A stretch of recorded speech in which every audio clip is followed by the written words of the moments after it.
few minutes from now, the Supreme Court will hear arguments on whether the White House censored free speech as part of its crackdown against online disinformation.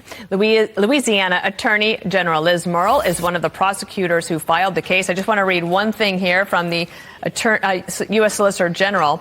This is from the White House perspective, saying influence is also the natural result of successful efforts to inform, to persuade, or to criticize.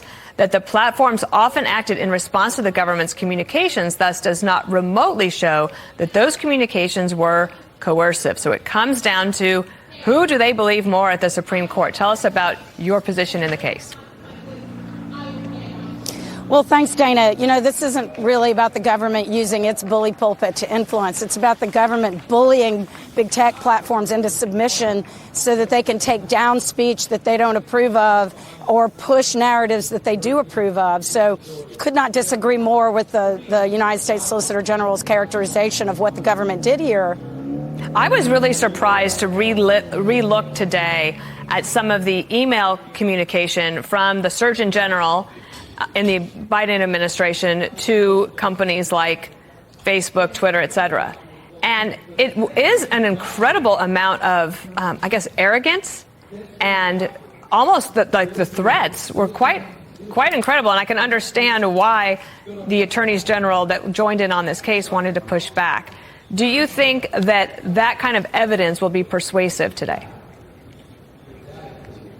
Well, certainly I hope so. I think I think the facts ought to drive the outcome, not a different framing that the government would like to, or spin the government would like to put on what the actual facts show.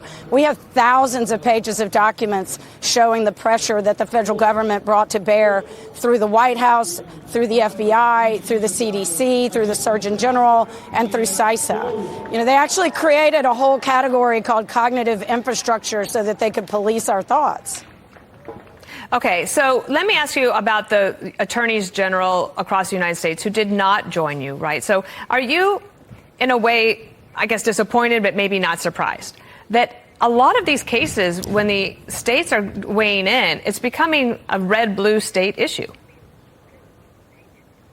Well, we filed this case a couple of years ago with Missouri, and it was always kind of a Louisiana and Missouri fight. I think we have enormous support from all the other Republican states as amici in this case. It's unfortunate that we don't have support from all the states because this is really a bipartisan issue. I mean, everyone should be defending free speech in America.